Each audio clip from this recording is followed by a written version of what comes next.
ਦਲੀਲ ਵਿੱਚ ਤੁਹਾਡਾ ਸਵਾਗਤ ਹੈ ਤੇ ਮੈਂ ਹਾਂ ਐਸਪੀ ਸਿੰਘ ਤੇ ਮੈਨੂੰ ਪਤਾ ਹੈ ਕਿ ਤੁਹਾਡਾ ਪੂਰਾ ਧਿਆਨ ਗੁਰਦਾਸਪੁਰ ਦੀ ਜਿਮਨੀ ਪੋਲ ਵਿੱਚ ਹੈ।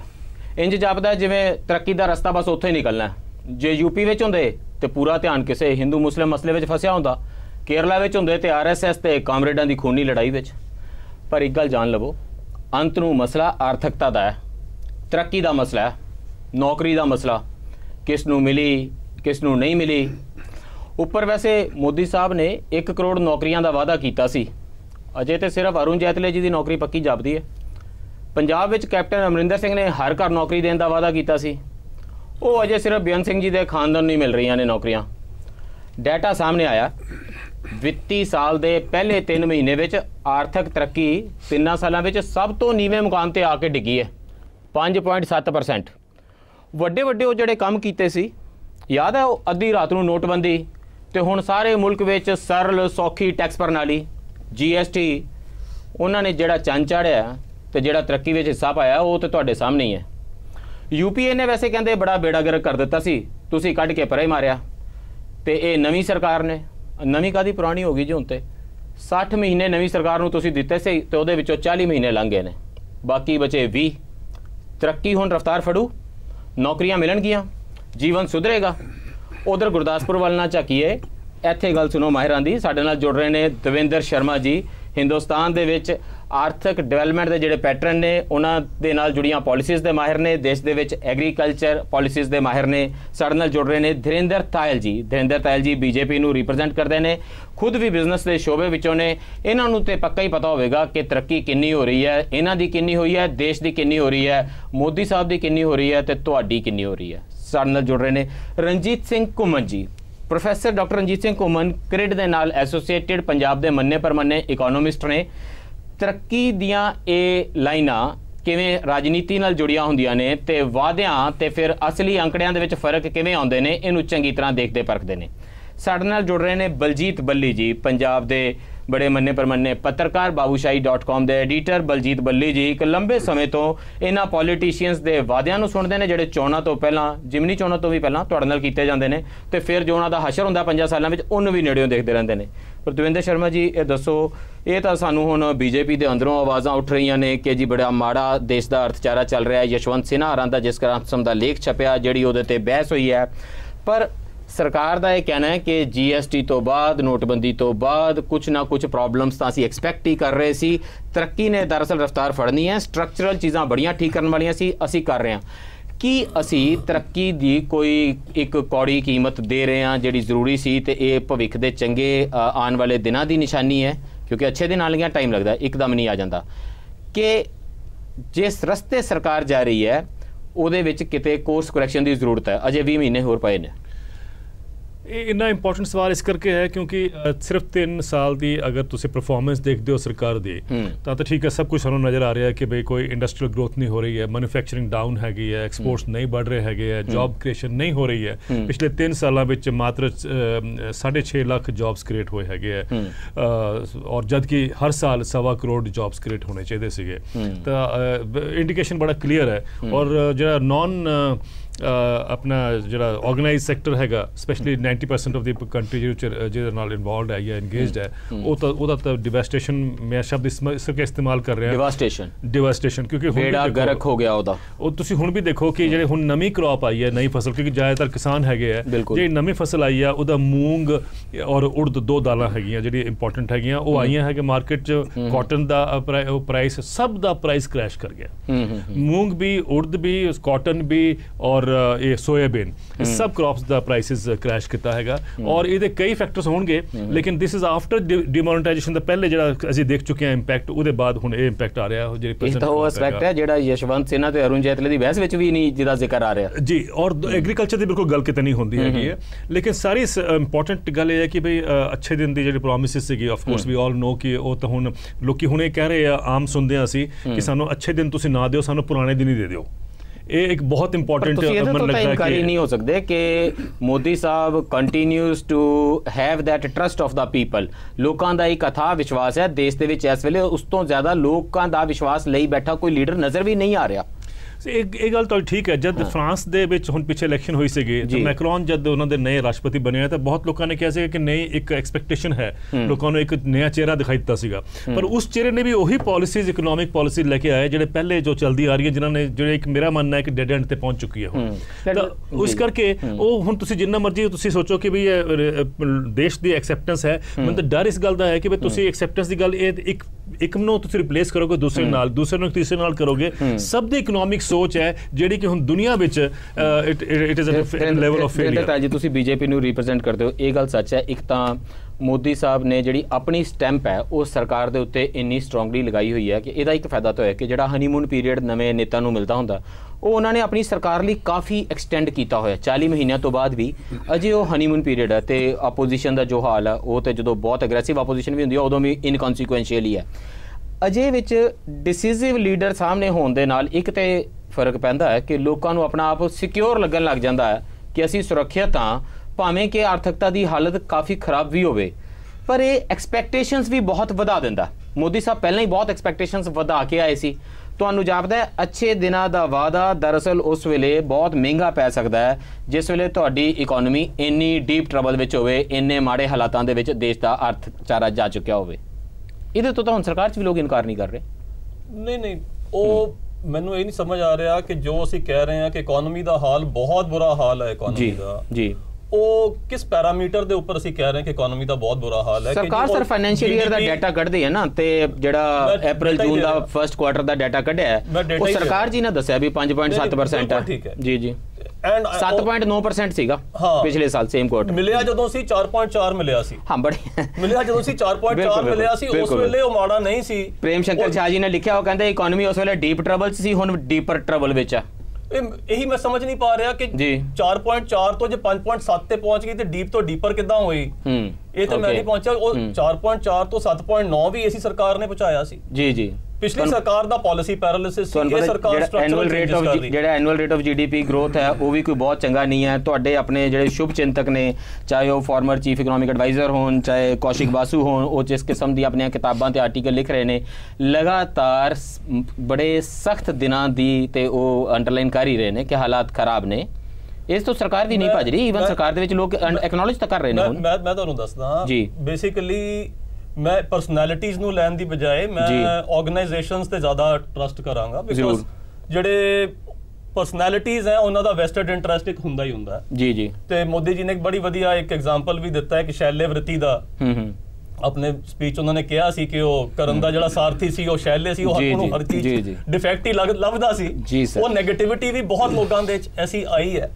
ਲੇਕਿਨ ਸਿਰਫ ਇੱਕ ਜੀਡੀਪੀ, ਉਹ ਵੀ ਜੀਡੀਪੀ ਐਸਾ ਨਹੀਂ ਕਿ 5.7 ਤੇ ਪਹਿਲੀ ਵਾਰੀ ਪਹੁੰਚਿਆ। ਪਿਛਲੇ ਜਦੋਂ ਯੂਪੀਏ ਗਵਰਨਮੈਂਟ ਸੀ 6 ਸਾਲ ਦੇ ਵਿੱਚ 8 ਵਾਰੀ।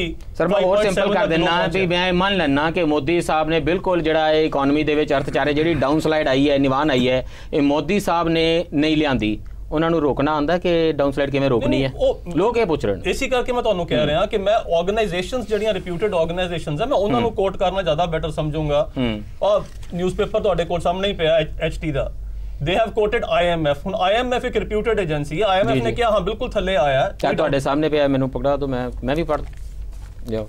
ਜੀ ਜੀ ਇਹਨਾਂ ਨੇ ਤਾਂ ਲਿਖਿਆ ਕਿ ਜਿਹੜੀ ਇੰਡੀਆ ਦੀ ਗਰੋਥ ਫੋਰਕਾਸਟ ਆ ਹੋਰ ਘਟਾ ਦਿੱਤੀ ਗਈ ਹੈ IMF ਵੱਲੋਂ। ਇਹਨਾਂ ਨੇ ਲੋਅਰ ਕਰਕੇ 6.7 ਕੀਤੀ ਹੈ, 6.7 ਤੇ ਆ ਗਈ 2017 ਚ। ਲੇਕਿਨ ਇਹਨਾਂ ਨੇ ਇਹੀ ਕਿਹਾ ਕਿ ਇਨ ਦੀ ਮੀਡੀਅਮ ਟਰਮ ਅਸੀਂ 8% ਤੇ ਜਾਵਾਂਗੇ। 6.7% ਉਹ ਇੰਡੈਕਸ ਵੈਲਿਊਇੰਗ ਹੋ ਰਿਹਾ ਤੇ ਉਹ ਡਿਫਰੈਂਟ ਤਰੀਕੇ ਨਾਲ ਕੈਲਕੂਲੇਟ ਕੀਤੀ ਹੋਈ ਹੈ। ਤੁਸੀਂ ਜਾਣਦੇ ਹੋ ਤਾਂ ਜਿਹੜੀਆਂ GDP ਕੈਲਕੂਲੇਸ਼ਨਾਂ ਦੀਆਂ ਲੜਾਈਆਂ ਨੇ ਉਹ ਵੀ ਇਸੇ ਸਰਕਾਰ ਦੇ ਆਂਦਿਆਂ ਸਟਾਰਟ ਹੋਈਆਂ ਦੇਸ਼ 'ਚ ਪਹਿਲੀ ਵਾਰੀ। ਉਦੋਂ ਸਟਾਰਟ ਹੋਈਆਂ ਸੀ ਜਦੋਂ ਜਿਹੜੇ ਉਹ ਸ਼ੈਲੇ ਵ੍ਰਿਤੀ ਵਾਲੇ ਸੀ ਉਹਨਾਂ ਨੇ ਕਿਹਾ ਨਹੀਂ 7.9 ਨਹੀਂ ਹੈ, ਇਹ ਤੁਸੀਂ ਪੈਰਾਮੀਟਰਸ ਚੇਂਜ ਕਰਤੇ।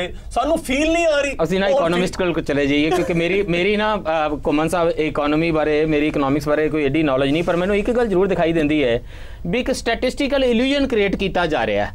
ਜਿਵੇਂ GDP ਦੀ ਸਾਰਾ ਦਿਨ ਮੌਲਿਸ਼ ਕੀਤੀ ਜਾ ਰਹੀ ਹੈ ਵੀ ਇਹ ਥੋੜਾ ਵੱਡਾ ਤੇ ਸਟਰੋਂਗ ਦਿਸਣ ਲੱਗ ਜਾਵੇ। ਉਹ ਤਰ੍ਹਾਂ ਦੇ ਨਾਲ ਡਾਟਾ ਦੀਆਂ ਲਾਈਨਸ ਚੇਂਜ ਕਰਕੇ, ਡਾਟਾ ਕੈਲਕੂਲੇਸ਼ਨ ਦੇ ਤਰੀਕੇ ਬਦਲ ਕੇ ਉਹ GDP ਜਿਹੜਾ ਮਾਲਿਸ਼ ਕਰਕੇ ਵੱਡਾ ਕੀਤਾ ਜਾ ਰਿਹਾ। ਕੀ ਇਹਦੇ ਨਾਲ ਫਰਕ ਪਏਗਾ ਤੇ ਕੀ ਇਹ ਫੈਕਟ ਨਹੀਂ ਕਿ ਅਨਇੰਪਲੋਇਮੈਂਟ ਜਿਹੜੀ ਹੈ ਇਹ ਬਹੁਤ ਥੱਲੇ ਆ ਰਹੀ ਹੈ, ਨੌਕਰੀਆਂ ਇੱਕ ਵੱਡੀ ਪ੍ਰੋਬਲਮ ਨੇ, ਜਿਹੜੀ ਕ੍ਰੈਡਿਟ ਫਲੋ ਹੈ ਬੈਂਕਿੰਗ ਦਾ ਉਹ ਵੱਡੀ ਪ੍ਰੋਬਲਮ ਹੈ, NPAs ਬਹੁਤ ਵੱਡੀ ਪ੍ਰੋਬਲਮ ਨੇ ਜਿਹੜੇ ਨਾਨ ਪਰਫਾਰਮਿੰਗ ਅਸੈਟਸ ਨੇ, ਤੇ ਇਹਨਾਂ ਦੇ ਹੱਲ ਵੱਲ ਤੁਹਾਨੂੰ ਕਿਧਰੇ ਸਰਕਾਰ ਜਾਂਦੀ ਦਿਖਾਈ ਦੇ ਰਹੀ ਹੈ? ਦੇਖੋ ਇੱਦਾਂ ਹੈ ਕਿ ਸਰਕਾਰ ਨੇ 2 ਮੇਜਰ ਫੈਸਲੇ ਪੋਲਿਸੀ ਡਿਸੀਜਨਸ ਲਏ, ਇੱਕ ਡੀਮੋਨੇਟਾਈਜੇਸ਼ਨ ਦਾ ਜੀ ਪਿਛਲੇ ਸਾਲ, ਇਸ ਸਾਲ GST ਦਾ। ਇਸ ਸਾਲ GST 10-15 ਸਾਲ ਤੋਂ ਲਟਕ ਰਿਹਾ ਸੀ, UPA ਵੀ ਟਰਾਈ ਕਰ ਰਹੀ ਸੀ, ਉਦੋਂ BJP ਅਪੋਜ਼ ਕਰ ਰਹੀ ਸੀ। ਜੀ ਜੀ, ਇਹ ਦੋਨੋਂ ਮੇਜਰ ਪੋਲਿਸੀ ਡਿਸੀਜਨਸ ਨੇ ਜੀ। ਉਹ ਸਰਜੀਕਲ ਸਟ੍ਰਾਈਕ ਵੀ ਕੁਝ ਲੋਕ ਕਹਿੰਦੇ ਨੇ ਇਹਨੂੰ। ਅਸਲ ਦੇ ਵਿੱਚ ਜਿਹੜਾ ਪ੍ਰੋਬਲਮ ਹੈ ਨਾ ਕਿ ਹੁਣ ਤੱਕ ਸਰਕਾਰ ਬਿਲਕੁਲ ਡਿਨਾਇਲ ਮੋਡ ਸੀ ਕਿ ਬਿਲਕੁਲ ਕੁਝ ਨਹੀਂ ਗੜਬੜ ਨਹੀਂ ਹੋਈ, ਸਾਰਾ ਠੀਕ ਠਾਕ, ਅੱਛਾ ਚੱਲ ਰਿਹਾ, ਸਾਰਾ ਠੀਕ ਹੈ।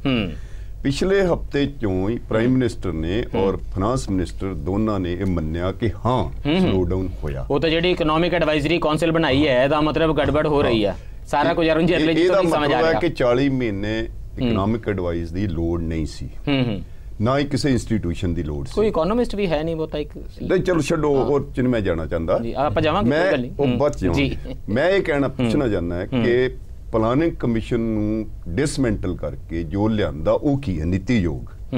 ਤੁਹਾਨੂੰ ਇਹ ਨਹੀਂ ਪਤਾ ਲੱਗਣਾ ਕਿ ਇਕਾਨਮੀ ਠੀਕ ਲਾਈਨ ਤੇ ਚੱਲ ਰਹੀ ਹੈ, ਵੈਲੂਏਸ਼ਨ ਹੋ ਰਹੀ ਹੈ। ਨੀਤੀ ਯੋਗ ਤਾਂ ਉਹ ਵੀ ਨਹੀਂ ਕੰਮ ਕਰ ਰਿਹਾ, ਪਰ ਨੀਤੀ ਯੋਗ ਦੇ ਪੱਲੇ ਕੀ ਹੈ? ਕੁਝ ਵੀ ਨਹੀਂ। ਸਿਰਫ ਨਾ ਚੇਂਜ ਨਾਲ ਕੁਝ ਨਹੀਂ ਬਣਨਾ, ਪਹਿਲੀ ਗੱਲ ਤਾਂ ਇਹ। ਵਿਵੇਕ ਦੇਵਰਾਏ ਜੀ ਆਪ ਹੀ ਹੈਡ ਕਰਦੇ ਨੇ ਇਕਨੋਮਿਕ ਕਾਉਂਸਲ ਨੂੰ ਵੀ, ਹੁਣ ਸਲਾਹ ਉਹਨਾਂ ਨੇ ਦੇਣੀ ਹੈ। ਉਸ ਬੈਸ ਵੀ ਨਹੀਂ ਜਾਣਾ ਚਾਹੁੰਦਾ ਜੀ, ਸ਼ੋਰ। ਜਿਹੜਾ ਮੇਰਾ ਮੇਨ ਫੋਕਸ ਹੈ ਜੇ ਸਟੂਡੈਂਟ ਆਫ ਇਕਨੋਮਿਕਸ, ਉਹ ਇਹ ਹੈ ਕਿ ਸਾਰਾ ਜਿਹੜਾ ਤੁਹਾਡਾ ਡਿਵੈਲਪਮੈਂਟ ਪੈਰਾਡਾਈਮ ਆ ਉਹਦੇ ਚ ਇੱਕ ਫੰਡਾਮੈਂਟਲ ਨੁਕਸ ਹੈ। ਉਹ ਕੀ ਹੈ ਕਿ ਤੁਹਾਡਾ ਉਪਭੋਗ ਤੇ ਉਤਪਾਦਨ ਜਿਹੜੇ ਨਾਲ ਜਿਹੜਾ ਤੁਸੀਂ ਕੰਜ਼ਿਊਮਰ ਐਂਡ ਹੈ ਜਿਹੜਾ ਤੇ production and consumption led growth ਹੈ। ਲਾਲ ਸਾਹਿਬ ਜ਼ਿਆਦਾ ਜਾਣਦੇ ਹੋਣਗੇ, ਜਦੋਂ ਕੰਜ਼ੰਪਸ਼ਨ ਸਲੋ ਡਾਊਨ ਹੁੰਦਾ ਹੈ ਤਾਂ ਉਤਪਾਦਨ ਜਿਹੜਾ ਉਹ ਸਲੋ ਡਾਊਨ ਹੁੰਦਾ ਹੈ। ਜਦੋਂ ਉਤਪਾਦਨ ਸਲੋ ਡਾਊਨ ਹੁੰਦਾ ਤਾਂ ਤੁਹਾਡਾ ਲੇ ਆਫ ਹੁੰਦੀ ਹੈ, ਬੇਰੁਜ਼ਗਾਰੀ ਹੁੰਦੀ ਹੈ, ਔਰ ਉਹਦੇ ਨਾਲ ਤੁਹਾਡੀ ਜਿਹੜੀ ਖਰੀਦ ਸ਼ਕਤੀ ਹੈ ਲੋਕਾਂ ਦੀ ਹੋਰ ਘਟ ਜਾਂਦੀ ਹੈ ਤੇ ਉਹਦੇ ਨਾਲ ਬੇਰੁਜ਼ਗਾਰੀ ਹੋਰ ਹੁੰਦੀ ਹੈ। ਬੇਰੁਜ਼ਗਾਰੀ, ਇਹ ਵਿਸ਼ੇ ਸਰਕਲ ਚੱਲਦਾ ਹੈ। ਸੋ ਜਦੋਂ ਇਹ ਵਿਸ਼ੇ ਸਰਕਲ ਚੱਲਦਾ ਹੈ ਤਾਂ ਉਹਦੇ ਨਾਲ ਜਿਹੜਾ ਤੁਹਾਡੇ ਜਿਹਨੂੰ ਇਫੈਕਟਿਵ ਡਿਮਾਂਡ ਕਹਿੰਦੇ ਆ ਉਹ ਘਟ ਜਾਂਦੀ ਹੈ। ਹੁਣ ਇਸ ਵੇਲੇ ਮੁਲਕ 'ਚ ਹੋਇਆ ਇਹ ਹੈ ਕਿ ਪਿਛਲੇ ਸਾਲਾਂ 'ਚ ਵੀ ਹੋ ਰਿਹਾ, 1990 ਤੋਂ ਬਾਅਦ ਵੀ ਹੋ ਰਿਹਾ, ਮੈਂ ਨਹੀਂ ਕਹਿੰਦਾ ਕਿ ਅੱਜ ਹੀ ਹੋਇਆ, ਪਰ ਜਿਹੜਾ ਇਹਨਾਂ ਸਾਲਾਂ 'ਚ ਹੋਇਆ ਉਹ ਬਿਲਕੁਲ ਜੌਬਲੈਸ ਗਰੋਥ। ਮੈਨੂੰ ਬ੍ਰੇਕ ਲਈ ਰੁਕਣਾ ਪੈਣਾ। ਸੈਕੰਡ ਜਿਹੜੀ ਮੈਂ ਇੱਕ ਮਿੰਟ ਪੂਰੀ ਕਰਨਾ ਕਿ ਇਹ ਜਿਹੜਾ ਜੌਬਲੈਸ ਗਰੋਥ ਹੈ, GDP ਇੰਨਾ ਮਸਲਾ ਨਹੀਂ ਹੈ। ਮਸਲਾ ਇਹ ਵੀ ਹੈ ਕਿ ਜਿਹੜੀ GDP ਵੱਧ ਵੀ ਰਹੀ ਹੈ ਜਾਂ ਗਰੋਥ ਰੇਟ ਹੋ ਰਿਹਾ ਉਹਦੇ 'ਚ ਇੰਪਲੋਇਮੈਂਟ ਜਨਰੇਸ਼ਨ ਹੋ ਰਹੀ ਹੈ? ਨਹੀਂ ਹੋ ਰਹੀ। ਔਰ ਉਹਦੇ ਚ ਟੈਕਨੋਲੋਜੀ ਦਾ ਔਰ ਇੰਪਲੋਇਮੈਂਟ ਜਨਰੇਸ਼ਨ ਦਾ ਇਸ ਵੇਲੇ ਹਿੰਦੁਸਤਾਨ ਦੀ ਜਿਹੜੀ ਬੇਸਿਕ ਪ੍ਰੋਬਲਮ ਹੁੰਦੀ ਨਹੀਂ ਹੈ, ਕੇਵਲ ਵੈਲਿਊ ਐਡਿਡ ਤੋਂ GDP ਕੈਲਕੂਲੇਟ ਹੋ ਜਾਂਦਾ। ਇਸ ਵੇਲੇ ਹਿੰਦੁਸਤਾਨ ਦੀ ਬੇਸਿਕ ਪ੍ਰੋਬਲਮ ਜਿਹੜੀ ਆ ਉਹ ਅਨਇੰਪਲੋਇਮੈਂਟ ਨੂੰ। ਮੈਨੂੰ ਬ੍ਰੇਕ ਲਈ ਅਰਜੈਂਟਲੀ ਰੁਕਣਾ ਪੈ ਰਿਹਾ। ਸਾਡੇ ਕੋਲ ਦਵਿੰਦਰ ਸ਼ਰਮਾ ਜੀ ਨੇ, ਜਿਹੜੇ ਵੈਸੇ GDP ਨੂੰ ਕਿਸੇ ਖਾਤੇ ਵੀ ਨਹੀਂ ਰੱਖਦੇ, ਕਹਿੰਦੇ ਨੇ ਕਿ GDP ਦੇ ਨਾਲ ਜਿਹੜੀ ਆਰਥਿਕਤਾ ਦੀ ਬਹਿਸ ਕੀਤੀ ਜਾਂਦੀ ਹੈ, ਇਹ ਵੀ ਇੱਕ ਫਾਲਸਹੁਡ ਕ੍ਰੀਏਟ ਕੀਤੀ ਹੋਈ ਹੈ, ਇਹ ਵੀ ਇਲੂਜਨ ਕ੍ਰੀਏਟ ਕੀਤਾ ਹੋਇਆ। ਤੇ ਸਾਡੇ ਨਾਲ ਬਲਜੀਤ ਬੱਲੀ ਜੀ ਨੇ, ਜਿਨ੍ਹਾਂ ਕੋਲ ਬ੍ਰੇਕ ਤੋਂ ਬਾਅਦ ਜਾਵਾਂਗੇ, ਪੁੱਛਣ ਲਈ ਕਿ ਜੇ ਆਰਥਿਕਤਾ ਦਾ ਐਡਾ ਮਾੜਾ ਹਾਲ ਹੈ ਬਲਜੀਤ ਬੱਲੀ ਜੀ, ਤੇ ਮੋਦੀ ਸਾਹਿਬ ਏਡੇ ਹਰਮਨ ਪਿਆਰੇ ਨੇਤਾ ਕਿਵੇਂ ਨੇ, ਤੇ ਫਿਰ ਆਪੋਜੀਸ਼ਨ ਜਿਹੜੀ ਆ ਉਹ ਕਿਸੇ ਗਿਣਤੀ ਵਿੱਚ ਕਿਉਂ ਨਹੀਂ ਦਿਖਾਈ ਦਿੰਦੀ, ਜਿਹੜਾ ਇਹਦਾ ਰਾਜਨੀਤਿਕ ਐਸਪੈਕਟ ਹੈ। But after this break.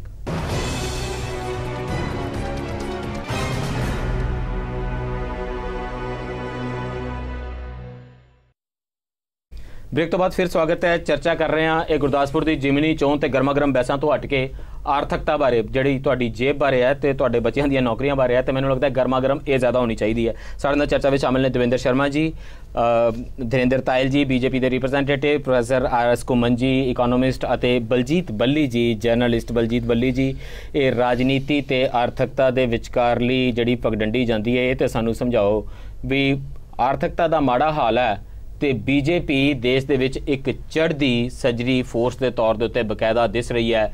ਬਹੁਤੀਆਂ ਵੱਡੀਆਂ ਸਟੇਟਾਂ ਦੇ ਵਿੱਚ ਵੀ ਇਹਦਾ ਰਾਜ ਹੈ, ਕੋਈ ਸਾਹਮਣੇ ਚੈਲੰਜ ਦਿਖਾਈ ਨਹੀਂ ਦੇ ਰਿਹਾ। ਤੁਹਾਨੂੰ ਜਾਪਦਾ ਹੈ 2019 ਤੱਕ BJP will manage the economy ਇਸ ਤਰ੍ਹਾਂ ਦੀ ਰਹੇਗੀ ਕਿ prime minister should be a worried man, ਚਿੰਤਾ ਚ ਹੋਣਗੇ?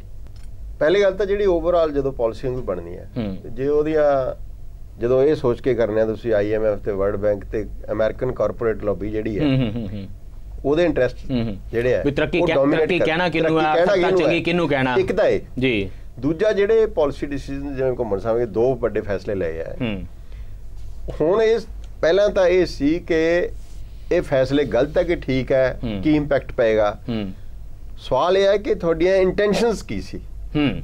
ਮੈਨੂੰ ਇਹ ਲੱਗਦਾ ਹੈ ਜਾਂ ਹੁਣ ਸਾਰੀ ਗੱਲ ਸਾਹਮਣੇ ਆ ਰਹੀ ਹੈ ਵੀ ਇੰਟੈਂਸ਼ਨਸ ਤੁਹਾਡੀਆਂ ਪੋਲੀਟੀਕਲ ਜ਼ਿਆਦਾ ਸੀ।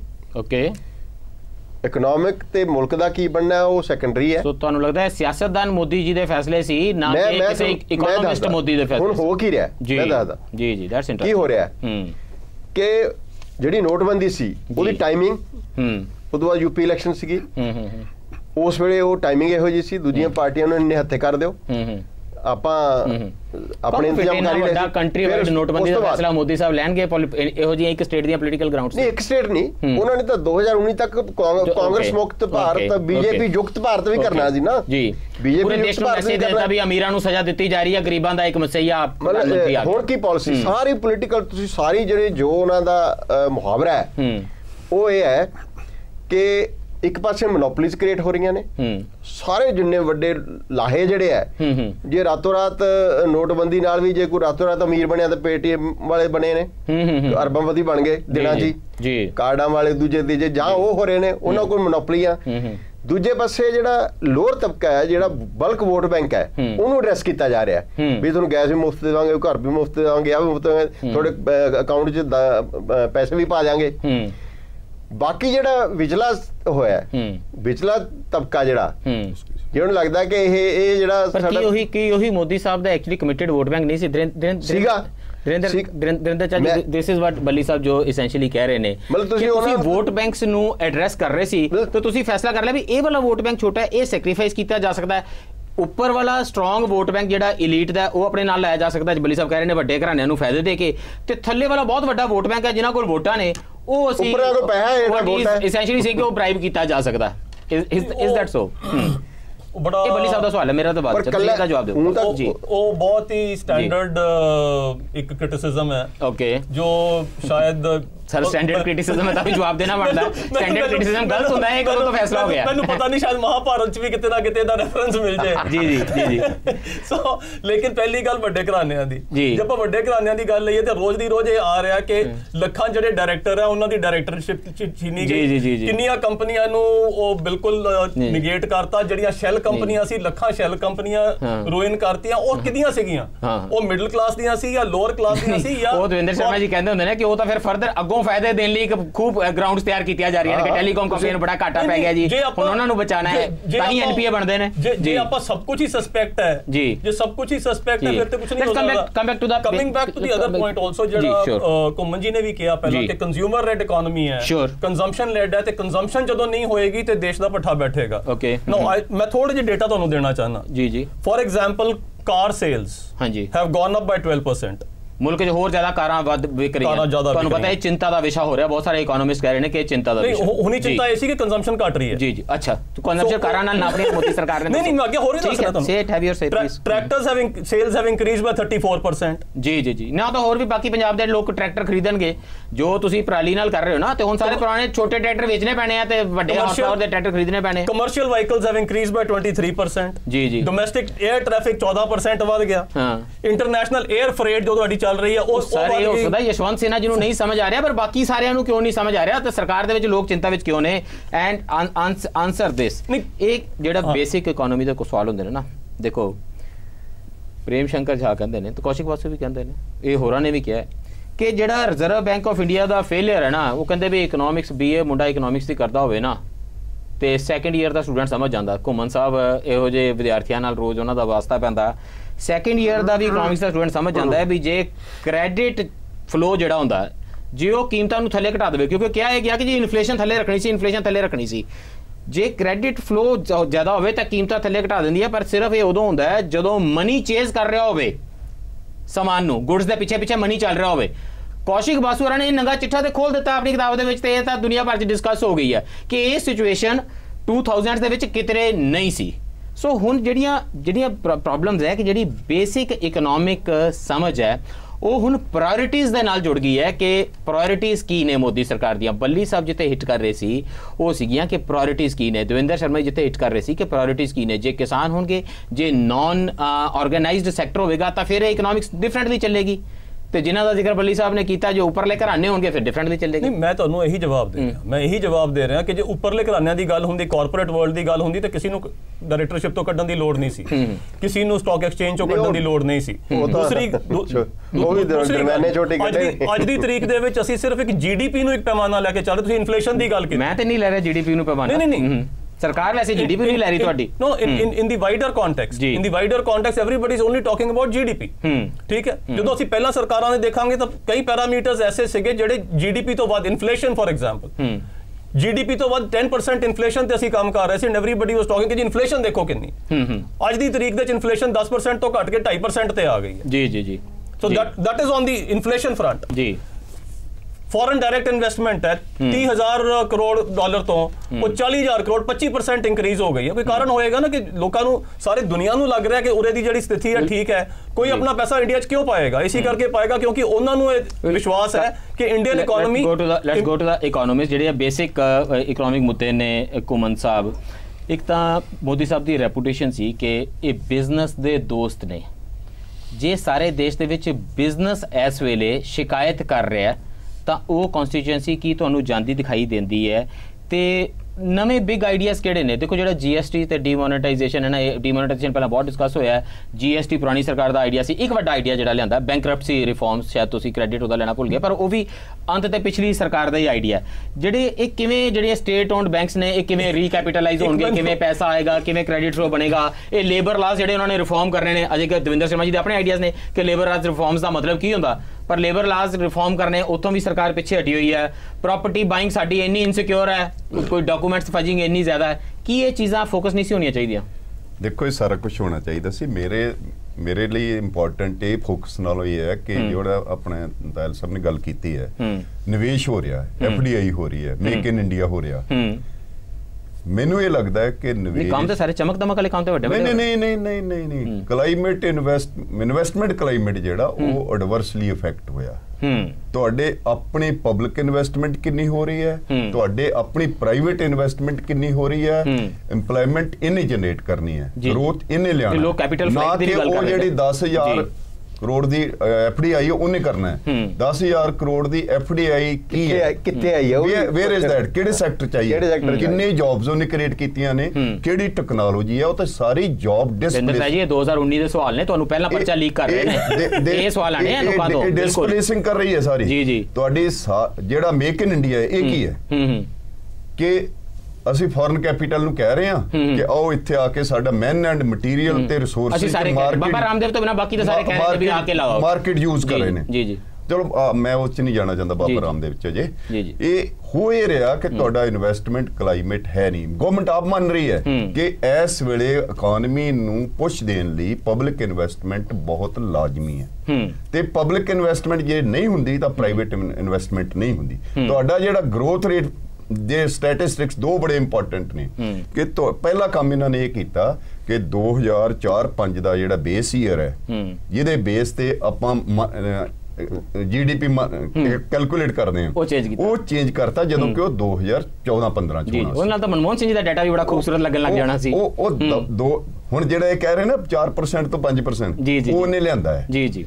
2004-05 ਤੋਂ ਜਦੋਂ ਬੇਸ ਸ਼ਿਫਟ ਕੀਤਾ 2011-12 ਤੇ ਜਿਹੜਾ ਕਿ 14-15 ਚ ਹੋਣਾ ਸੀ, ਉਹਨੇ ਇੱਕਦਮ ਤੁਹਾਡੇ ਗਰੋਥ ਰੇਟ ਨੂੰ ਪੁਸ਼ ਦਿੱਤੀ। ਫਿਰ ਪਿਛਲੇ ਸਾਲ ਦੀ GDP ਲੈ ਲਓ 16-17 ਦੀ, 3 ਵਾਰੀ ਫਾਰਮੂਲੇ ਬਦਲੇ ਨੇ ਇਹ ਸ਼ੋਅ ਕਰਨ ਲਈ ਕਿ ਪਿਛਲੇ ਕੰਪੇਰੇਬਲ ਜਿਹੜਾ ਸਾਡਾ ਕੁਆਟਰ ਹੈ ਉਹਦੇ ਨਾਲ ਗਰੋਥ ਰੇਟ ਜ਼ਿਆਦਾ ਹੈ। ਇਹ ਜਿਹੜਾ ਫੇਲਰ ਰਿਹਾ ਵੀ ਇਨਫਲੇਸ਼ਨ ਦੇ ਇਨਫਲੇਸ਼ਨ ਪ੍ਰੋਬਲਮ ਨੂੰ ਕਰੈਕਟ ਕਰਨਾ ਪ੍ਰੋਪਰਲੀ ਸਟੈਟਿਸਟਿਕਲ ਜਗਲਰੀ ਸਾਰੇ ਸਾਰੀਆਂ ਸਰਕਾਰਾਂ ਨੇ ਪਹਿਲਾਂ ਵੀ ਲਿਆ ਸੀ। ਲੈਟ ਮੀ ਜੀ ਸਟੈਟਿਸਟਿਕਲ ਜਗਲਰੀ ਜਿਹੜੀ ਹੋ ਰਹੀ ਹੈ ਇਹ ਓਰੇਸ਼ਨ ਹੋ ਰਹੀ ਹੈ, ਜਿਵੇਂ ਪੋਲਿਟਿਕਸ ਚ ਓਰੇਸ਼ਨ ਹੋ ਰਹੀ ਹੈ ਇਵੇਂ ਇਕਨੋਮੀ ਦੀ ਵੀ ਓਰੇਸ਼ਨ ਬੋਲੇ ਜਾ ਰਹੇ ਨੇ। ਦੂਜੇ ਅੰਕੜੇ ਖਾਦੇ ਨਹੀਂ ਜਾਂਦੇ, ਲੋਕਾਂ ਨੂੰ ਤਾਂ ਭੁੱਖ ਲੱਗਦੀ ਹੈ। ਚਲੋ ਮੰਨ ਲਿਆ ਕਿ ਇਹਨਾਂ ਦੇ ਵਾਸ ਚ ਨਹੀਂ ਹੈ ਗਰੋਥ, ਜਾਂ ਪਹਿਲੇ ਸਰਕਾਰ ਦੇ ਵਾਸ ਚ ਗਰੋਥ ਹੈ, ਇੰਪਲੋਇਮੈਂਟ ਨਹੀਂ। ਪਰ ਇਹਨਾਂ ਦੇ ਵਾਸ ਚ ਨਹੀਂ, ਓਕੇ ਠੀਕ ਹੈ। ਪਰ ਮੈਂ ਇਹ ਕਹਿ ਰਿਹਾ ਕਿ ਇਸ ਵੇਲੇ ਲੋਕਾਂ ਦਾ ਡਿਸਬਲੀਫ ਵੀ ਹੈ। ਲੋਕ ਇਹ ਵੀ ਕੁਐਸਚਨ ਕਰਨ ਲੱਗ ਗਏ ਆ ਕਿ ਮੋਦੀ ਸਾਹਿਬ ਜਿਹੜੇ ਅੰਕੜੇ ਦੇ ਰਹੇ ਨੇ ਉਹ ਠੀਕ ਹੈ ਜਾਂ ਗਲਤ ਹੈ। ਲੈਟ ਮੀ ਟੇਕ ਦਵਿੰਦਰ ਸ਼ਰਮਾ ਜੀ ਇਨਟੂ ਦ ਡਿਬੇਟ। ਦਵਿੰਦਰ ਸ਼ਰਮਾ ਜੀ, ਸਟਰੋਂਗੈਸਟ ਸਰਕਾਰ ਹੈ, ਦਹਾਕਿਆਂ ਚ ਸਟਰੋਂਗੈਸਟ ਸਰਕਾਰ, ਸਟੇਟਾਂ ਜ਼ਿਆਦਾ ਇਸ ਸਰਕਾਰ ਦੇ ਕੋਲ ਹੈ, ਆਪੋਜੀਸ਼ਨ ਹੋਪਲੈਸ ਹੈ। ਇੰਡੀਆ ਬਿਗ ਇੰਪੋਰਟਰ ਸੀਗਾ ਆਇਲ ਦਾ, ਆਇਲ ਪ੍ਰਾਈਸਿਸ ਜਿਹੜੀਆਂ ਨੇ ਉਹ ਇੰਨੀਆਂ ਲੋ ਚਲੀਆਂ ਗਈਆਂ, 2% ਤੱਕ ਤੁਹਾਡੇ GDP ਨੂੰ ਬੂਸਟ ਦੇ ਰਹੀਆਂ। ਵੈਸਟਰਨ ਇਕਨੋਮੀ ਦੀ ਤਾਂ ਕੋਈ ਏਜਿੰਗ ਪ੍ਰੋਬਲਮ ਹੈ ਕਿ ਲੋਕਾਂ ਦੀ ਜਿਹੜੀ ਉੱਥੇ ਪਾਪੂਲੇਸ਼ਨ ਹੈ ਬੁੱਢੀ ਹੋ ਰਹੀ ਹੈ। ਸਾਡਾ ਤਾਂ ਯੰਗੈਸਟ ਨੇਸ਼ਨ ਹੈ, 1/4 ਦੁਨੀਆ ਦੀ ਵਰਕਫੋਰਸ ਦਾ ਹੁਣ ਤੋਂ ਲੈ ਕੇ 2025 ਤੱਕ ਜਿਨ੍ਹਾਂ ਨੇ ਵਰਕਫੋਰਸ ਵਿੱਚ ਆਉਣਾ ਹਿੰਦੁਸਤਾਨ ਦੇ ਵਿੱਚ ਉਹ ਜਵਾਨ ਹੈ। ਐਕਸਕਿਊਜ਼ ਕੀ ਹੋਏਗਾ 2019 ਚ? ਕੀ ਕਹਾਂਗੇ ਕਿ ਕਿਉਂ ਤਰੱਕੀ ਨਹੀਂ ਹੋ ਪਾਈ? देखो मेरा तो ये मानना है कि सर उन्होंने पर्चा लीक किया सी, मैं क्या तुसी आंसर लीक कर दो इन्होंने। देखो मैंने आंसर लीड आंसर दी लोड़ नहीं है सर हुणे देखना मेरा ये अपना हल करना। जी जी मेरा मानना है कि अगर सरकार इसी उच रहे भ्रम विच, पंजाबी हिंदी जड़े कहते हैं भ्रम में रहे, खुशफहमी रहे तो चंगा है। चंगा इस करके है कि जिस 2014 ਵਿੱਚ ਤੁਹਾਨੂੰ ਯਾਦ 2004 ਵਿੱਚ ਹੋਇਆ ਸੀਗਾ, ਉਹ ਤੁਹਾਨੂੰ ਯਾਦ ਹੋਏਗਾ ਸ਼ਾਈਨਿੰਗ ਇੰਡੀਆ ਦੀ ਬੜੀ ਬਹੁਤ ਗੱਲ ਸੀ। ਜੀ ਜੀ ਜੀ। ਔਰ ਉਸ ਸਮੇਂ ਵੀ ਬਹੁਤ ਡਿਬੇਟ ਹੁੰਦੀ ਸੀ ਕਿ ਹਰੇਕ ਸੋਚਦਾ ਸੀਗਾ ਕਿ ਇੰਡੀਆ ਦੇ ਕੋਲ ਹੋਰ ਚਾਰਾ ਹੀ ਕੋਈ ਨਹੀਂ ਹੈਗਾ। ਇਸੀ ਸਰਕਾਰ ਦੇ ਆਪੋਜੀਸ਼ਨ ਵਾਸ ਇਨ ਡਿਸਐਰੇ, ਉਸ ਸਮੇਂ ਵੀ ਬੁਰਾ ਹਾਲ ਸੀਗਾ। ਤਾਂ ਉਹ ਗਲਤਫਹਿਮੀ ਰਹੇ ਤਾਂ ਚੰਗਾ ਹੀ ਹੈ। ਔਰ ਜਿਹੜਾ ਹੁਣ ਇਹਨਾਂ ਨੇ ਕਹਿੰਦੇ ਨੇ ਟੀਨਾ ਫੈਕਟਰ ਹੈ, ਕੋਈ ਅਲਟਰਨੇਟਿਵ ਨਹੀਂ ਹੈ, ਉਹ ਗੱਲਾਂ ਸਭ ਹੁੰਦੀਆਂ। ਲੇਕਿਨ ਤੁਸੀਂ ਇਹ ਦੇਖੋ ਨਾ, ਹੁਣ ਜਿਹੜੇ ਇਕਨੋਮਿਕ ਐਡਵਾਈਜ਼ਰ ਵੀ ਲਗਾਏ ਹੈਗੇ ਆ, ਹਾਂਜੀ let me also say that ਕਿ ਇਹ ਦੇ ਵਰ ਇਨ ਅ ਵੇ ਰਿਸਪੌਂਸਿਬਲ, ਉਹਨਾਂ ਦੀ ਥਿੰਕਿੰਗ ਜਿਹੜੀ ਸੀ ਰਿਸਪੌਂਸਿਬਲ ਫॉर द क्राइसिस ਜਿਹੜਾ ਦੇਵਰਾ ਜੀ ਨੇ ਤੁਹਾਡੇ ਦੋਸਤ ਨੇ, ਸੁਰਜੀਤ ਭੱਲਾ ਜੀ ਨੇ ਜੀ। ਤਾਂ ਮੈਂ ਕਹਿੰਦਾ ਕਿ ਉਹੀ ਥਾਟ ਦੇ ਬੰਦੇ ਅਗਰ ਆ ਜਾਂਦੇ ਆ ਤਾਂ ਅੱਛਾ ਹੈ, ਹਿਸਨ ਕਰਨਗੇ ਪ੍ਰੋਸੈਸ ਆਪਣੀ। ਪ੍ਰੋਬਲਮ ਇਹ ਹੈ ਸਰ ਕਿ ਚਾਹੇ ਜੀਡੀਪੀ 8 ਤੇ ਜਾਏ ਚਾਹੇ 9 ਤੇ ਜਾਏ, 2004 ਤੋਂ ਐਵਰੇਜ 8% ਰਹੀ ਹੈ ਜੀਡੀਪੀ, ਹਾਂਜੀ। ਔਰ ਪਿਛਲੀ ਸਰਕਾਰ ਦੇ ਟਾਈਮ ਤੇ 9.4 ਔਰ ਤੁਸੀਂ ਦੇਖੋ ਹਾਲੇ ਤੱਕ ਮਿਲਾ ਲਈਏ ਇਸ ਸਰਕਾਰ ਨੂੰ ਵੀ 3 ਸਾਲ ਜਿਹੜੇ ਹੈਗੇ ਆ, ਹਾਲੇ ਤੱਕ 2004 ਤੋਂ ਲੈ ਕੇ 2017 ਤੱਕ just 1.6 crore jobs have been created. जबकि 16 करोड़ ਤੁਸੀਂ ਕਹਿ ਰਹੇ ਹੋ ਕਿ ਹਰ ਸਾਲ 16 17 18 ਕਰੋੜ ਜੌਬਸ ਕ੍ਰੀਏਟ ਹੋਣੇ ਸੀਗੇ, ਉਹਦੇ ਖਿਲਾਫ ਸਿਰਫ 1 ਪੁਆਇੰਟ। ਇਹਦਾ ਮਤਲਬ ਸਾਫ਼ ਹੈ, ਮਤਲਬ ਸਾਫ਼ ਇਹ ਹੈ ਕਿ ਤੁਸੀਂ ਜੀਡੀਪੀ ਦੀ ਜਿਹੜੀ ਤੁਸੀਂ ਸੋਚ ਕੇ ਚੱਲਦੇ ਹੋ ਨਾ, ਜਿਹੜਾ ਇੱਕ ਦੇਸ਼ ਦੇ ਸਾਹਮਣੇ ਇੱਕ ਟੈਂਪਲੇਟ ਖੜਾ ਕੀਤਾ ਹੋਇਆ ਹੈ ਕਿ ਜੀਡੀਪੀ बढ़ेगी सब कुछ ठीक हो जाएगा, इट हैज फेल्ड। ਹੁਣ ਤਾਂ ਇਕਨੋਮਿਸਟ ਖੁਦ ਕਹਿੰਦੇ ਆ ਕਿ ਜੀਡੀਪੀ बढ़ेगी, ਜੌਬ ਕ੍ਰੀਏਸ਼ਨ ਨਹੀਂ ਹੁੰਦੀ ਹੈ। ਨਵੇਂ ਆਯਾਮਾਂ ਨਾਲ ਬਾਕੀ ਚੀਜ਼ ਡਿਸਕਸ ਕਰਾਂਗੇ, ਮੈਨੂੰ ਬ੍ਰੇਕ ਲਈ ਰੁਕਣਾ ਪੈ ਰਿਹਾ, ਮੈਂ ਆਲਰੇਡੀ ਪਹਿਲਾਂ ਲੇਟ ਹਾਂ। ਪਰ ਬਹੁਤ ਸਾਰੇ ਸਵਾਲ ਜਿਹੜੇ ਤੁਹਾਡੀ ਜੀਵਨ ਸ਼ੈਲੀ ਦੇ ਨਾਲ, ਤੁਹਾਡੇ ਬੱਚਿਆਂ ਦੇ ਜੀਵਨ ਨਾਲ, ਤੁਹਾਡੇ ਆਉਣ ਵਾਲੇ ਭਵਿੱਖ ਨਾਲ ਜੁੜੇ ਨੇ। ਉਹ ਠੀਕ ਹੈ ਕਿ ਜਿਮਨੀ ਚੋਣਾਂ ਦੇ ਵਿੱਚ ਵੀ ਡਿਸਕਸ ਹੁੰਦੇ ਨੇ ਤੇ ਗਰਮਾ-ਗਰਮ ਸਿਆਸੀ ਬਹਿਸਾਂ ਵਿੱਚ ਵੀ ਡਿਸਕਸ ਹੁੰਦੇ ਨੇ, ਪਰ ਆਰਥਿਕਤਾ, ਅਰਥਚਾਰਾ ਇਹ ਸਭ ਤੋਂ ਵੱਡਾ ਇਸ਼ੂ ਹੈ, ਗਰਮਾ-ਗਰਮ ਹੋਣਾ ਚਾਹੀਦਾ। ਤੇ ਜੇ ਬ੍ਰੇਕ ਲਈ ਰੁਕੇ ਰਹੋਗੇ ਸਾਡੇ ਨਾਲ ਤਾਂ ਫਿਰ ਕਿਸੇ ਨਤੀਜੇ ਤੱਕ ਵੀ ਪਹੁੰਚਣ ਦੀ ਕੋਸ਼ਿਸ਼ ਕਰਾਂਗੇ। ਸੀ you after this.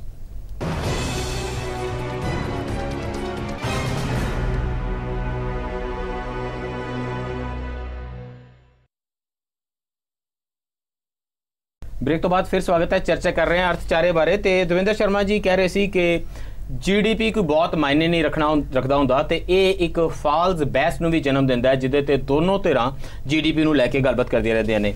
Davinder Sharma ji, ਕਿਉਂਕਿ ਇਕਨੋਮਿਕਸ ਬਾਰੇ ਗੱਲ ਹੋ ਰਹੀ ਹੈ, ਵਿਜੇ ਜੋਸ਼ੀ ਬੜੇ ਵੈਲ ਨੋਨ ਇਕਨੋਮਿਸਟ ਨੇ, ਉਹਨਾਂ ਦੀ ਕਿਤਾਬ ਹੈ India's long road the search for prosperity. ਉਹਨਾਂ ਨੇ ਮੈਂ ਸਿਰਫ ਖਾਕਾ ਦੇਖਣਾ ਚਾਹ ਰਿਹਾ ਸੀਗਾ ਕਿ ਜੇ ਇਸੇ ਕਿਸਮ ਦੀ ਬਹਿਸ ਹੋਵੇ ਤੇ ਜਿਹੜੀਆਂ ਫਿਗਰ ਦੇ ਸਿਆਸਤਦਾਨ ਦੇ ਰਹੇ ਨੇ, ਜੇ ਇੰਜ ਹੋਵੇ ਤਾਂ 20 ਸਾਲਾਂ ਬਾਅਦ ਸਾਡਾ ਦੇਸ਼ ਕਿਹੋ ਜਿਹਾ ਹੋਵੇਗਾ।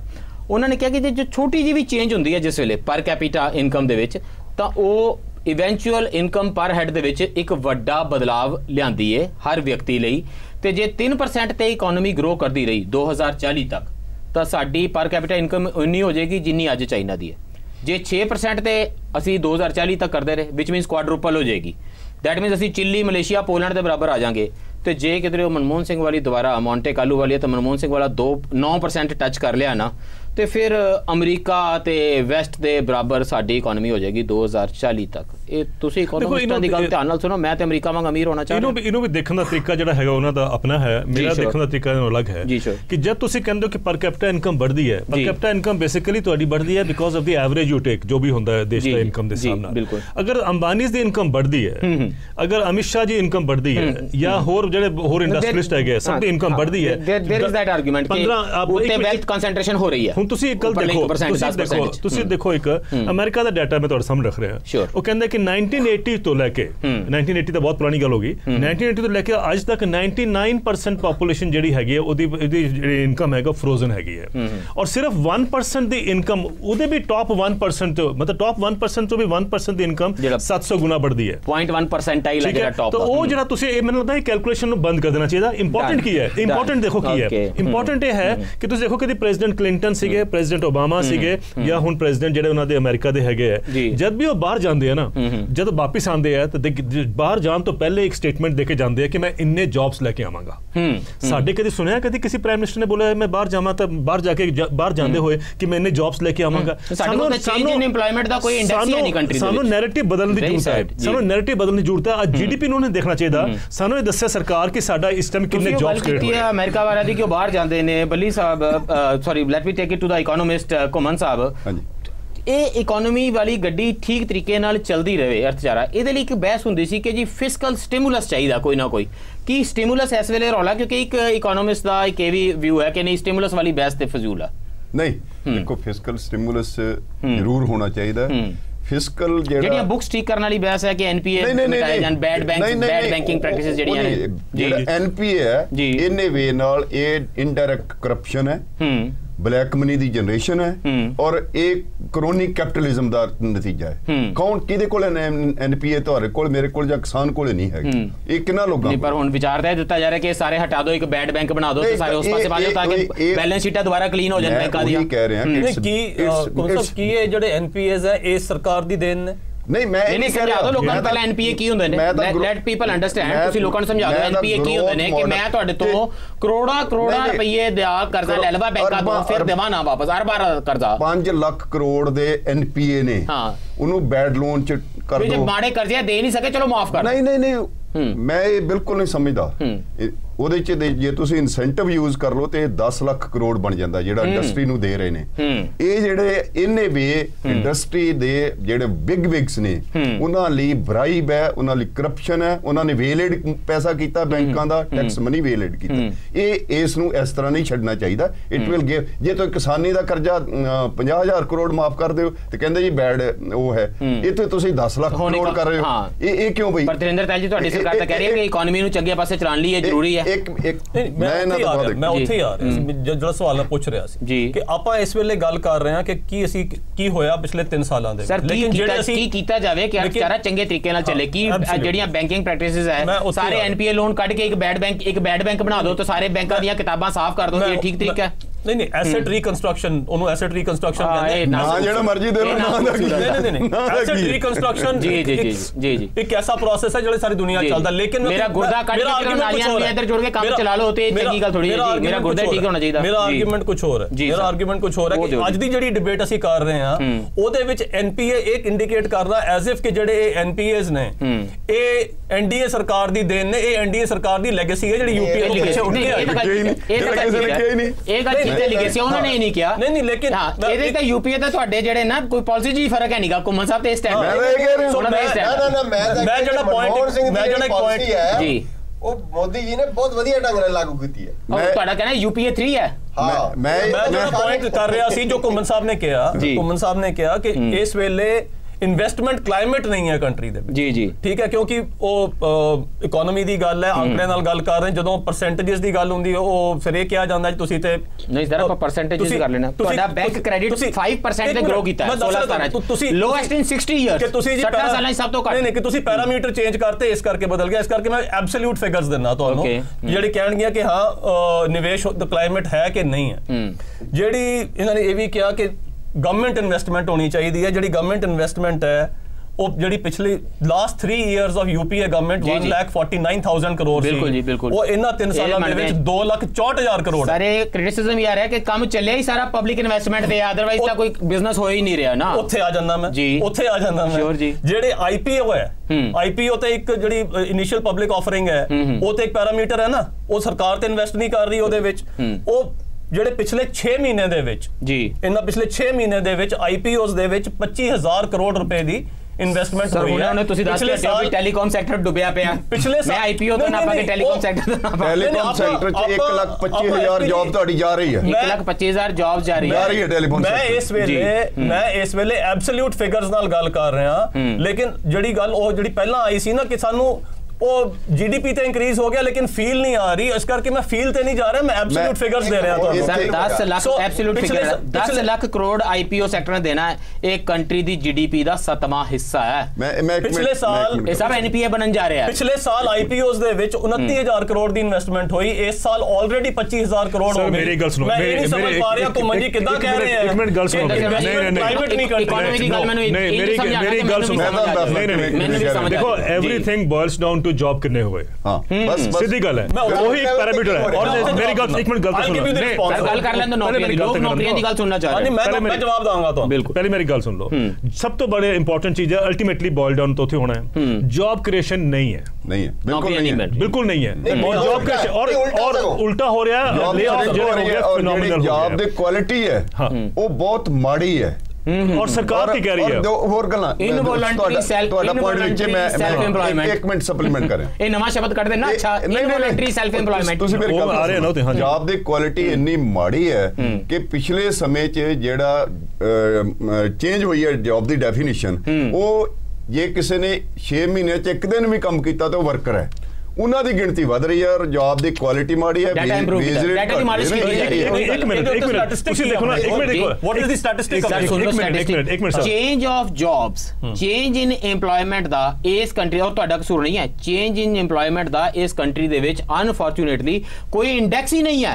ਅਸੀਂ ਜਿਹੜਾ ਚੇਂਜ ਇਨ ਏਮਪਲੋਇਮੈਂਟ ਕੱਢਦੇ ਆ ਉਹ ਕਾਰਪੋਰੇਟ ਸੈਕਟਰ, ਜਿਹੜਾ ਕਾਰਪੋਰੇਟ ਡਾਟਾ ਹੈ ਉਹਦੇ ਨਾਲ ਕਰਦੇ ਆ, ਕੰਜ਼ੰਪਸ਼ਨ ਡਾਟਾ ਨਾਲ ਕਰਦੇ ਆ। ਉਹਦੇ ਤੋਂ ਅਸੀਂ ਨਹੀਂ NSSO ਦੀਆਂ figure NSSO is sample survey based data, simple है, index of change in employment India doesn't have। Absolutely,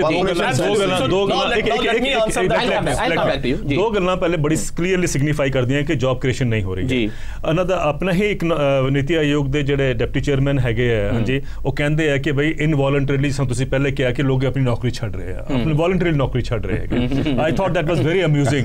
ਹਾਂਜੀ, ਆਈ ਡੋਂਟ ਨੋ ਨੀਤੀ ਆਯੋਗ ਦੇ ਜਿਹੜੇ ਚੇਅਰਮੈਨ ਹੈਗੇ ਜਾਂ ਡਿਪਟੀ ਚੇਅਰਮੈਨ ਹੈਗੇ ਉਹ ਕਿਉਂ ਨਹੀਂ ਛੱਡ ਰਹੇ? ਲੋਕਾਂ ਨੂੰ ਨੌਕਰੀਆਂ ਮਿਲ ਨਹੀਂ ਰਹੀਆਂ। ਇੱਕ ਮਿੰਟ, ਪੀਯੂਸ਼ ਗੋਇਲ ਸਾਹਿਬ ਨੇ ਇੱਕ ਬੜਾ ਸੋਹਣਾ ਕਿਹਾ ਕਿ ਜੇ ਤੁਹਾਡੀ ਨੌਕਰੀ ਜਾਂਦੀ ਹੈ ਤਾਂ ਇਟਸ ਅ ਬਲੇਸਿੰਗ, ਉਹ ਕਹਿੰਦੇ ਆ ਫਿਰ ਤੁਸੀਂ ਐਂਟਰਪ੍ਰੀਨਿਓਰ ਬਣ ਜਾਓਗੇ।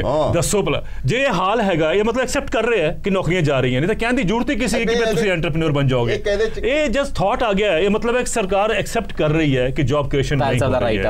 ਜੀ ਜੀ, ਮੈਂ ਤਾਲ ਸਾਹਿਬ ਨੂੰ ਰਿਵਟਲ ਦੇ ਦਈਏ, ਬਿਲਕੁਲ ਉਹਨਾਂ ਦਾ ਹੱਕ ਬਣਦਾ। ਜੀ ਜੀ, मैं दो चीज़ां कोट करना चाहना हूं। जी सर। पहली गल ते the thought of the government. जी जी, थॉट ऑफ दी गवर्नमेंट ये है कि मैं सर थॉट्स अच्छी होंगे, मैंने विश्वास है, इंटेंशंस ते अच्छी होंगे, मेरा कोई शक नहीं है। इंप्लीमेंटेशन भी दगे दा। अच्छा जी, तो थॉट समझाते हैं, फिर इंप्लीमेंटेशन समझाऊंगा। क्विकली अपने हिस्से दा समा सिर्फ। जी जी, ओदी थॉट ये है कि मैं जे एंटरप्रेन्योर क्रिएट कर सकदा, मैं स्किल इंडिया चलाना, मैं entrepreneur. No, that's okay, no, give me a job, don't give us no, I don't agree, no, this is political debate, we are not interested। Congress, no, Congress, BJP, I'm not interested। I am not interested in your interest। No, that's okay, we have had enough of this।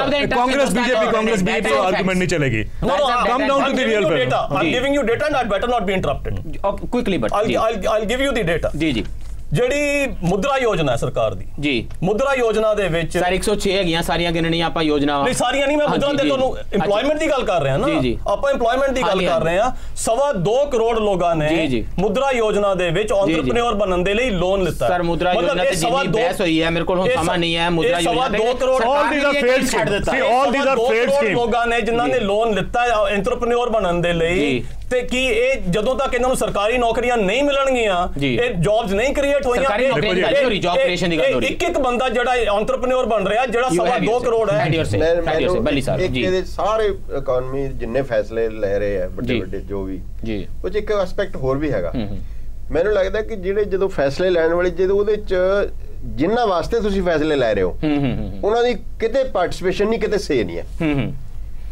ਮਤਲਬ ਹੁਣ ਮੈਂ ਇੱਕ ਤਾਂ ਹੈਗਾ ਨਾ ਜਿਹੜੀ policy ਦੇ ਵਿੱਚ ਤੁਸੀਂ, ਦੂਜਾ ਹੈਗਾ ਉਹਦੀ ਇੰਪਲੀਮੈਂਟੇਸ਼ਨ ਦੇ ਵਿੱਚ ਜਦੋਂ ਸਾਰਾ ਕੁਝ ਜਾਮ ਹੁੰਦਾ, ਸਿਸਟਮ ਖਰਾਬ ਹੁੰਦਾ ਹੈ, ਜਿਹਦੇ ਕਰਕੇ ਹੁਣ ਲੋਕ ਦੁਖੀ ਨੇ ਵੀ ਲੋਕਾਂ ਦੀ ਪਾਰਟਿਸਿਪੇਸ਼ਨ, ਲੋਕਾਂ ਦੀ ਰਾਏ ਨਹੀਂ ਲਈ ਜਾਂਦੀ ਵੀ ਸਾਡੇ ਉਹਨਾਂ ਵਾਸਤੇ ਕੀ ਕਿਹੜਾ ਸਿਸਟਮ ਠੀਕ ਰਹੇਗਾ, ਕਿਵੇਂ ਠੀਕ ਰਹੇਗਾ। ਮਤਲਬ ਮੈਂ ਤੁਸੀਂ ਮੇਰੀ ਐਗਜ਼ਾਮਪਲ ਲੈ ਲਓ, ਮੈਂ ਵੀ ਐਂਟਰਪ੍ਰੀਨਿਓਰ ਆ, ਮੈਂ ਇੱਕ ਚਲਾ ਰਿਹਾ, ਆਪਣਾ ਕਾਰੋਬਾਰ ਚਲਾ ਰਿਹਾ। ਜੀ ਜੀ, ਪਰ ਮੈਨੂੰ ਜਿਹੜਾ GST ਦਾ ਜਿੰਨਾ ਉਲਝਾ ਪਿਆ ਮੈਨੂੰ ਵੀ, ਤੂੰ ਯੂ ਕਾਂਟ ਮੈਜ਼ਰ ਕਦੇ ਨਿਕਲ ਕੇ ਦੇਖੋ ਸਾਹਿਬ GST ਦਾ ਸਾਰੀ ਇਕਨੋਮੀ ਜਿਹੜੀ ਇਹ ਸੀ ਨਾ ਵੀ ਫੈਸਲੇ ਜਦੋਂ ਉੱਤੇ ਲੈ ਜਾਂਦੇ ਨੇ ਵੀ ਗਰਾਊਂਡ ਸਿਚੁਏਸ਼ਨ ਕੀ ਹੈ, ਲੋਕਾਂ ਦੀ ਹਾਲਤ ਕੀ ਹੈ, ਉਹ ਕਿਵੇਂ ਇੰਪਲੀਮੈਂਟ ਹੋਣਗੇ, ਉਹ ਤੇ ਕਿਵੇਂ ਜਨਰੇਸ਼ਨ ਹੋਏਗੀ ਜੌਬ ਦੀ, ਇਹ ਕਿਸੇ ਦੀ ਰਹਿ ਹੀ ਨਹੀਂ ਹੈ। Davinder Sharma ji, wrapping up words, ਫੈਸਲੇ ਆ ਲੈ ਜਾਂਦੇ ਨੇ। ਲੋਕ ਕਹਿੰਦੇ ਨੇ, ਇਕਨੋਮਿਸਟ ਬੜੀ ਵਾਰੀ ਟੈਨਸ਼ਨਸ ਹੋਰ ਹੁੰਦੀਆਂ, ਇਕਨੋਮਿਸਟ ਬੜੀ ਵਾਰੀ ਕਹਿੰਦੇ ਨੇ finally it is stupid, it is the economy. ਪਰ ਗੱਲ ਇਹ ਹੈ ਕਿ ਫਾਈਨਲੀ ਪੋਲੀਟੀਸ਼ੀਅਨ ਲਈ ਇਟ ਇਜ਼ ਪੋਲਿਟਿਕਸ। ਅੰਤ ਨੂੰ 2019 ਵਿੱਚ ਕੀ ਹੋਵੇਗਾ ਤੁਹਾਨੂੰ ਲੱਗਦਾ ਹੈ? ਦੇਸ਼ ਦੇ ਲੋਕਾਂ ਨੇ ਜਿਵੇਂ ਮਨਮੋਹਨ ਸਿੰਘ ਜੀ ਨੂੰ ਸਬਕ ਸਿਖਾਇਆ ਸੀ, ਦੇਸ਼ ਦੇ ਲੋਕ ਇਸ ਸਰਕਾਰ ਨੂੰ ਵੀ ਇਸ ਕਿਸਮ ਦਾ ਸਬਕ ਸਿਖਾਉਣਗੇ, ਤੇ ਕੀ ਉਹ ਸਬਕ ਉਸ ਤੋਂ ਪਹਿਲਾਂ ਆਵੇਗਾ? ਕਿਉਂਕਿ ਬਹੁਤ ਸਾਰੀਆਂ ਇਲੈਕਸ਼ਨਾਂ ਦੇ ਤੇ 2019 ਤੱਕ ਕੀ ਸਰਕਾਰ ਕੋਰਸ ਕਰੈਕਸ਼ਨ ਵਾਲੇ ਪਾਸੇ ਜਾਏਗੀ ਕਿ ਅਸੀਂ ਸਹੀ ਰਸਤਾ ਚੁਣੀਏ। ਹਰ ਸਰਕਾਰ ਦੁਬਾਰਾ ਆਣਾ ਚਾਹੁੰਦੀ ਹੈ। 2019 ਵਿੱਚ ਕੀ ਹੋਏਗਾ? I think remember Modi remains the tallest leader as way. 2019 ਕੀ ਹੋਏਗਾ it's difficult to predict. Let's leave it at the political ਜੋ डिसीजन होएगा। But I think what is important is कि आज हालात की है देश और आज हालात की है और अगे की होना है। देखो ये जिन्ना भी तुसी पहले एक अमली जामा पहनाई जाओ, लोगों ने एक इमेज क्रिएट कर जाओ, फसाड क्रिएट करी जाओ, वो हो गया हुन। आई एम सो हैप्पी कि बीजेपी दे अंदर ही लोग हुन खड़े हो गए हैं और ये बहुत इंपॉर्टेंट सीगा। आज देश के बीच नैरेटिव बदलता है और ये बहुत जरूरी सीगा फॉर एनी हेल्दी डेमोक्रेसी और ये बहुत होना जरूरी सीगा। और हुन लोग खड़े होकर पूछन लग पे सवाल। मतलब लगदा ये सब तो बड़ी इंपॉर्टेंट ਜਿਹੜੀ ਆਊਟਕਮ ਹੋਇਆ ਇਸ ਸਾਰੀ ਪ੍ਰੋਸੈਸ ਦਾ ਔਰ ਬਹੁਤ ਜ਼ਰੂਰੀ ਹੈ ਉਹਦੇ ਨਾਲ ਹੀ ਕੋਰਸ ਕਰੈਕਸ਼ਨ ਹੋਏਗਾ। ਬਿਲਕੁਲ। ਲੇਕਿਨ ਇਹ ਜਿਹੜਾ ਹੈ ਨਾ ਪਹਿਲੇ ਕਿ ਤੁਸੀਂ ਟਰਮ ਸਿੱਟ ਦਿਓ ਇੱਕ ਨਵੇਂ ਫਰੇਜ਼ਸ ABCD DEF ਇਹ ਜਿਹੜਾ ਟਾਈਮ ਸੀਗਾ I think it is time to move beyond.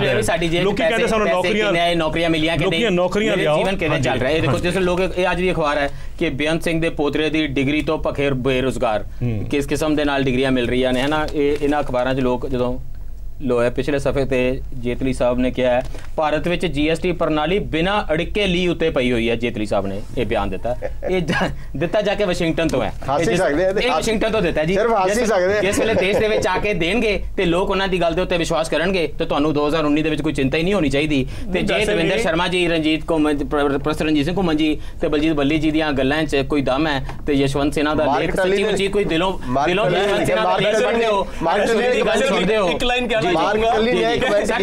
ਮੈਂ ਤੇ ਇਹੋ ਜਿਹਾ ਕੁਝ ਕਹਿੰਦਾ ਹੀ ਨਹੀਂ ਕਿ 100 ਕਰੋੜ ਰੁਪਏ ਦਾ ਨੋਟਿਸ ਆ ਜਾਏ। ਮੈਂ ਤਾਂ ਬਹੁਤ ਡਰ ਕੇ ਗੱਲ ਕਰਦਾ ਸਾਰਾ। ਬਿਲਕੁਲ ਬਟਨ ਤੋਂ ਉਹ ਘਬਰਾਉਂਦਾ ਜਿਹਨੂੰ ਪਨੀਰ ਨਹੀਂ ਬਣਾਉਣਾ ਆਉਂਦਾ। With that thank you very much. ਅੱਜ ਖੂਬ ਹੈ ਇਹ ਪਾਲਿਸੀ ਇਹ ਹੈ ਤਾਂ ਫਿਰ ਦੁੱਧ ਫੜ ਦੇ ਸਾਰਾ ਪਨੀਰ ਹੀ ਬਣਾ ਲਓ ਸਾਰਾ। ਅੱਜ ਲਈ ਇੰਨਾ ਹੀ ਧੰਨਵਾਦ ਤੇਰਾ ਭਰਾ। ਬੜੇ ਵਧੀਆ।